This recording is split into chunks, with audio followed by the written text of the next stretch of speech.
La tristement célèbre bataille de Verdun laissa derrière elle un lourd bilan. Une estimation de 700 000 victimes, soit 300 000 morts, 400 000 blessés, toujours selon les estimations. À la fin de l'année 1916, on compte à peu près 100 000 portés disparus. Et encore aujourd'hui, il serait près de 80 000, éparpillés sur les quatre coins du champ de bataille de Verdun. À ce moment-là, c'est leur plus grande peur aux soldats, parce qu'ils savent très bien qu'ils peuvent rien faire face à cette bataille inédite et à toute cette artillerie utilisée de manière massive. Mais par contre, ils ont peur de disparaître sur le champ de bataille de Verdun, car ça veut dire qu'après-guerre, ça signifie de n'avoir aucune sépulture, aucun lieu de décès officiel, et donc que les familles, l'épouse ou les parents ne pourraient pas se recueillir sur une sépulture puisqu'on ne sait pas où est le soldat. Tous ces portés disparus, finalement, c'est en raison d'un élément de cette bataille de Verdun, l'utilisation massive et intensive et inédite de l'artillerie.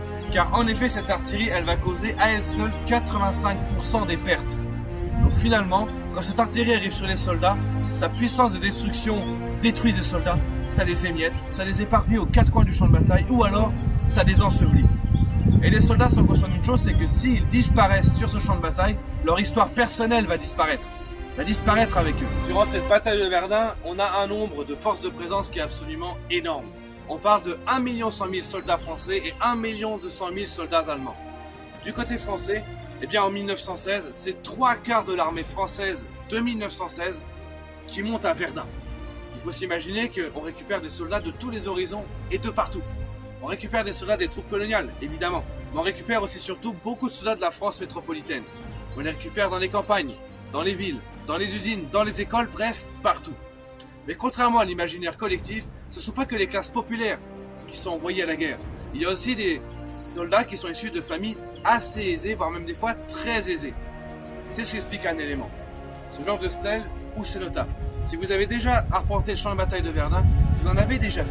C'est très souvent des familles aisées qui faisaient ériger une stèle ou une cénotaphe sur l'emplacement du lieu de disparition de leur enfant. Et c'est ce qu'on va découvrir aujourd'hui avec celle-ci. L'utilisation massive de l'artillerie durant cette bataille de Verdun, ça va demander d'effectuer de plus en plus de missions de reconnaissance et d'observation aérienne, grâce à des ballons captifs, mais aussi grâce à des avions d'observation et de reconnaissance. En effet, les artilleurs à même le sol, quand ils vont tirer avec leurs pièces d'artillerie qui ont des portées de plusieurs kilomètres, et bien finalement, à même le sol, on n'arrive pas à voir les effets de notre propre d'artillerie ou de l'artillerie ennemie. Il faut aussi repérer les positions ennemies et les nôtres pour faciliter l'impression des cadres de tir. Et c'est ce qui va demander justement l'utilisation accrue de l'observation aérienne. Mais c'est justement ce qu'on va parler aujourd'hui, l'histoire de Guy Dussumé-Latour, un jeune pilote d'avion d'observation. Pour ce faire, pour raconter l'histoire de l'homme qui se cache derrière cette stèle, quoi de mieux que vous lui présenter mon nouveau livre, Un jeune aviateur tombé à Verdun, qui va regrouper l'histoire de Guy Dussumé-Latour et d'un second homme. Parce qu'en effet, derrière cette stèle se cache pas l'histoire d'un homme, mais de deux hommes. Et le deuxième homme, c'est Henri-Roger Thévenin, son observateur durant cette mission. Après un long travail de recherche et de biographie sur les deux hommes, découvrez maintenant donc leur histoire, celle de Guy Dussumé-Latour, ce jeune pilote de 25 ans, tombé le 2 juin 1916 sur le secteur de l'Étendreau, et de son observateur, trop souvent oublié, Henri-Roger Thévenin. D'autant plus que je suis persuadé que cette stèle, vous êtes nombreux à l'avoir vue. D'autant plus ceux qui viennent du secteur de la Meuse. Car en réalité, vous avez tout un sentier de marche tout autour de l'Étendreau.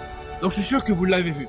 Et donc grâce à ce livre, vous pouvez maintenant découvrir l'histoire des deux hommes qui se cachent derrière elle. L'histoire derrière ces deux hommes. Vous découvrirez aussi l'escadrille C4 à laquelle on fait partie des deux hommes. Vous en découvrirez aussi un petit peu plus sur les premiers avions de la Première Guerre mondiale, notamment le Condron G4, celui avec lequel les deux hommes sont tombés ce jour-là. Mais aussi vous en découvrirez un petit peu plus sur la commune de Vaux-de-Vent-dans-Loup durant cette période de juin 1916 et durant cette période de la bataille de Verdun.